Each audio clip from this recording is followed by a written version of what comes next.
3 రోజులు boot camp వచ్చింది. 3 రోజులు బూట్ క్యాంప్కి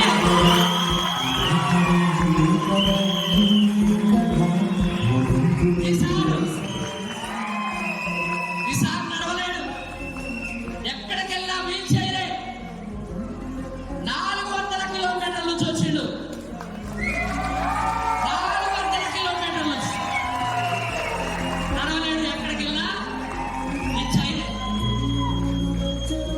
అరే నీకు దేవుడు చక్కగా 2 కాళ్ళు ఇచ్చిండు, 2 చేతులు ఇచ్చిండు, 2 కళ్ళు ఇచ్చిండు, అన్ని పర్ఫెక్ట్ గా ఉండి కూడా మీటింగ్కి రావాలంటే సాకు కారణాలు. అరే వీళ్ళని చూసైనా సిగ్గు తెచ్చుకోవాలిరా భయ్, మనం వీళ్ళని చూసైనా బుద్ధి తెచ్చుకోవాలి మనం. ఒకసారి